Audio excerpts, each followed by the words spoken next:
Shrikant, you can't do this. I tell them why I can't. am Srikant. I will become. So I always followed my heart. President of India. In the entrepreneurial world is also about problem solving. Sir, my name is Shrikant Bola.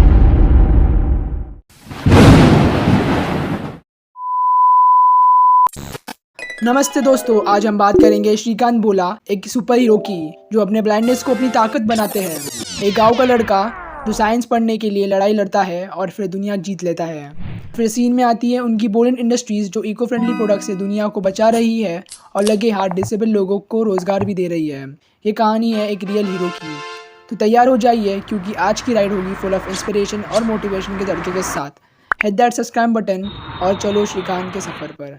Shrikant बोला एक Indian industrialist और बोलेंट industries के founder है। वे Massachusetts institute of technology में यानी MIT में management science के पहले इंटरनेशनल ब्लाइंड स्टूडेंट बने थे। बोला 1991 में सीतारामपुरम मछलीपट्टनम में बॉर्न हुए थे और वे विजुअली इम्पेयर्ड भी थे। उनका परिवार मेनली फार्मिंग पर निर्भर था। जब उन्होंने अपनी 10th क्लास पूरी की तो उन्हें साइंस से पढ़ना था, लेकिन उन्हें इसकी अनुमति नहीं मिली। लेकिन क्या करे, भोला तो केस फाइल करने के मूड में थे और 6 महीने इंतज़ार के बाद उन्हें अपने रिस्क पर साइंस परस्यू करने मिला। क्या डिटर्मिनेशन है यार। बोला ने अपनी 12th क्लास में अपने क्लास में 98% मार्क्स से टॉप किया। बोला को IIT में इंजीनियरिंग पढ़ने के लिए कोचिंग इंस्टीट्यूट्स में एडमिशन नहीं मिला, सिर्फ उनकी ब्लाइंडनेस की वजह से।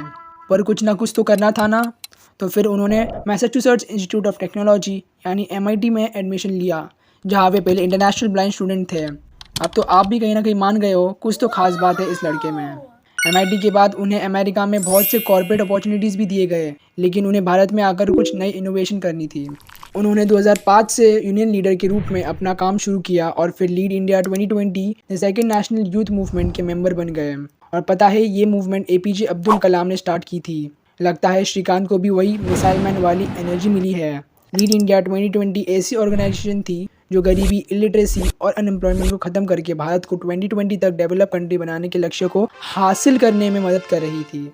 बोला ने 2011 में समानवे centre for children with multiple disabilities का साथ निभाया, जिसके वो को-फाउंडर भी है, जिसमें उन्होंने ब्रेल प्रिंटिंग प्रेस शुरू की, जिससे मल्टीपल डिसेबिलिटीज़ वाले बच्चों को एजुकेशनल, वोकेशनल, फाइनेंशियल और रिहैबिलिटेशन सर्विस प्रोवाइड की गई ताकि वे इकोनॉमिकली इंडिपेंडेंट और सेल्फ सस्टेनेबल लाइफ जी सके।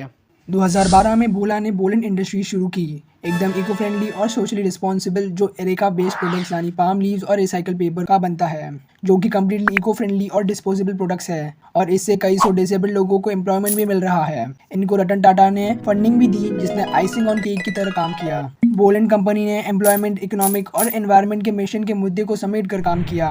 बोलेंट कंपनी म्यूनिसिपल वेस्ट या गंदा कागज से eco friendly recycle craft paper बना रहा है। रिसाइकल पेपर से पैकेजिंग प्रोडक्ट्स, नेचुरल लीफ और रिसाइकल पेपर से डिस्पोजेबल प्रोडक्ट्स और कचरे से प्लास्टिक और रीयूजेबल प्रोडक्ट्स में रीयूज करता है। बोलेंट कंपनी ने शुरू से एक्सेप्शनल ग्रोथ दिखाया है। शुरुआत से लेकर आज तक महीने की एवरेजिंग में 20% की ग्रोथ और 2018 में 150 करोड़ का टर्नओवर अपने नाम दर्ज किया है। श्रीकांत बोला सर्च इम्पैक्ट फाउंडेशन के डायरेक्टर भी है।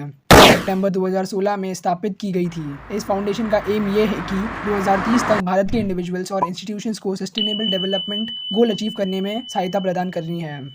इससे मालूम पड़ता है कि वो सिर्फ सफल नहीं होना चाहते थे, पर उनको समाज के लिए भी कुछ करना था। इन सब कारणों की वजह से उनका नाम अप्रैल 2017 में फोर्ब्स मैगजीन में 30 अंडर 30 की लिस्ट में बोला को अक्रॉस एशिया में शामिल किया गया। इसमें सिर्फ 3 भारतीय ही थे। अब उनकी कहानी एक बड़े स्क्रीन पर आएगी। मई 2024 में श्रीकांत का एक बायोपिक अनाउंस किया गया है, जिसमें राजकुमार राव को श्रीकांत बोला के लीड रोल को निभाते हुए दिखाया गया है। ट्रेलर 9 अप्रैल 2024 को रिलीज़ हो गया था, तो ज़रूर से जाकर ये फिल्म देखना और आपको ये इन्फॉर्मेशन कैसे लगी कमेंट सेक्शन में बताना भूलना नहीं।